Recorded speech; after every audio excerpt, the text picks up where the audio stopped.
So we're 2 years into sheep and we have not yet had any of our own lamb.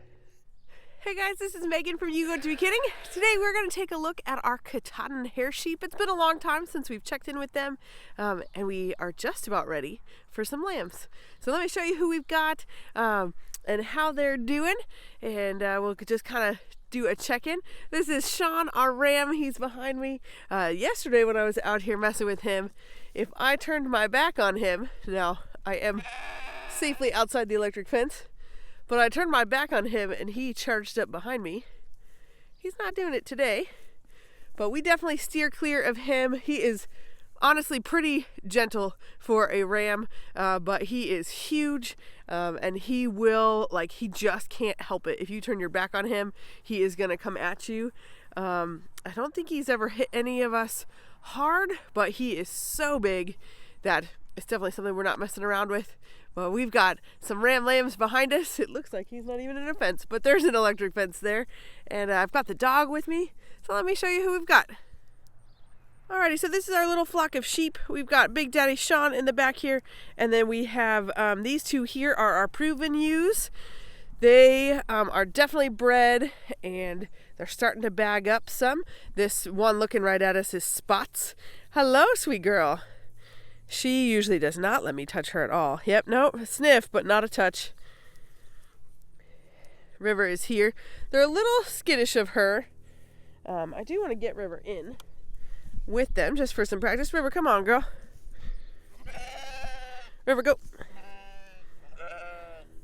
She is getting a lot better about just hanging out and not getting super excited about the sheep. Ooh, here we can see the back of Spots. So her vulva's all swollen. Her udder is starting to bag up down below. It's hard to see on these sheep. It's tucked real far in. Luna up there is also starting to bag up a little bit, but she's definitely behind Spots. And then these are our two lambs from this year. And they should be bred as well, but they seem to be pretty far behind. And that's okay. They're younger, so I'm all for them being a little bit older when they lamb. But I'm excited. I'm excited to have some lambs soon. So that was our main herd over there. These are our three little ram lambs. So these guys are going to end up in freezer camp here. We're hoping actually this weekend, but unfortunately Damien and I both got really sick. We both have colds and are not feeling great at all. We got sick Christmas Day. We really did have a lovely day though, just low key with our little family, and so it's no fun to feel under the weather. But anyway, these guys are this one back here, Lambert. He is from last season. He's the only surviving lamb. We had a really rough time with a drought and some selenium deficiencies, so he's dragging a leg that was paralyzed from selenium, but otherwise he is fine. And then these two other boys, this one here, and there's one back there, are our ram lambs from this year. So they're a little bit small maybe to process, but we're actually going to do it ourselves. We've never done that before, but my husband did grow up hunting, and it's not super complicated. It's just a new skill to learn. So we're going to do that to save the cost of getting them processed, and honestly to just kind of make it better for them. They've lived their whole lives here on this farm.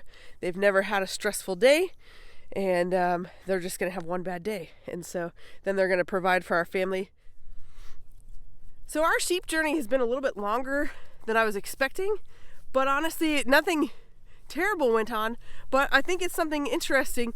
You can raise feeder sheep, or you can choose to buy breeding stock. And we went the breeding stock route, but I think that we regret that choice.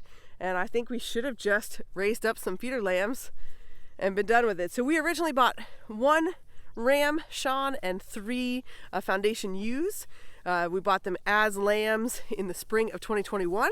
One of those lambs, within a couple months, unfortunately passed away here on the farm, most likely a worm parasite issue. We've had far more trouble with our sheep than we ever have with our goats, which is interesting. Katahdins are known to be hardier, but honestly, the same parasites affect both animals. I'm not sure why we've had such a hard time with the sheep.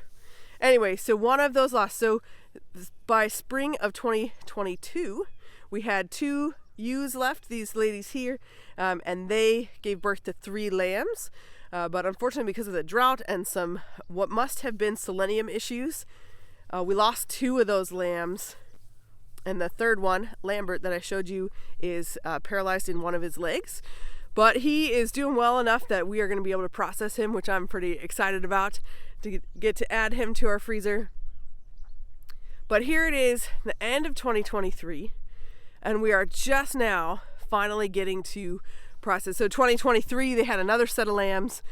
Both of my mamas gave me 2 twins, so we had 4 total lambs, 2 ram lambs and 2 ewe lambs.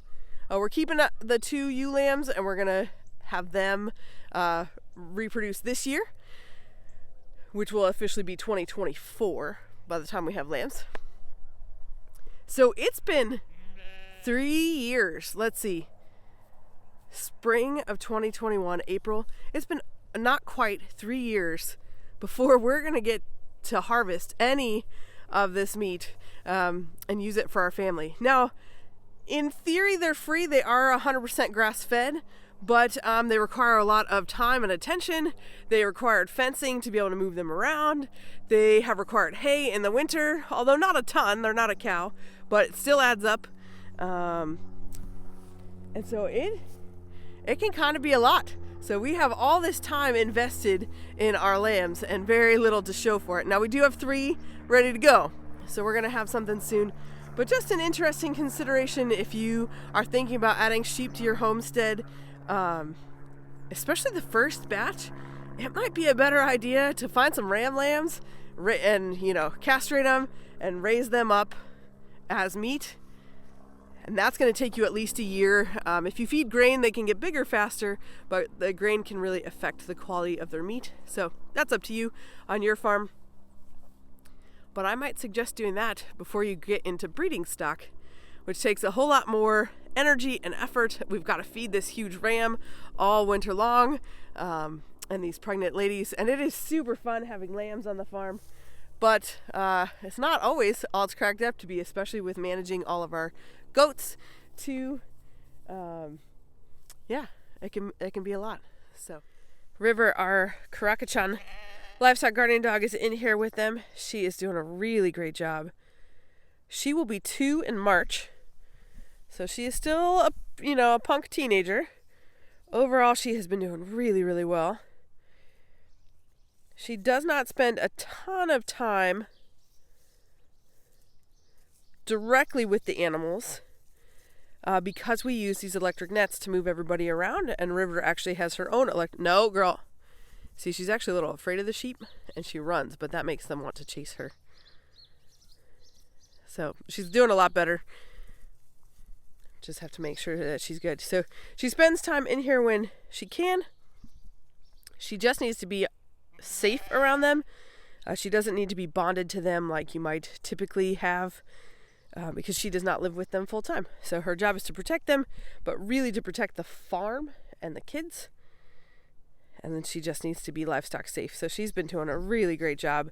We can tell she's maturing and getting older, and she's very sweet.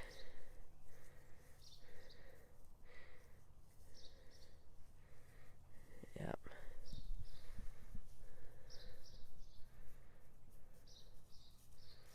Yeah, she's got to learn how to just calm down and go lay down. No.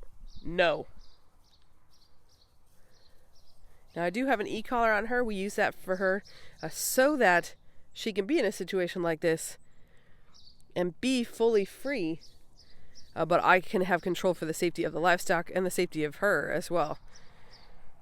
So it's worked really, really well for us.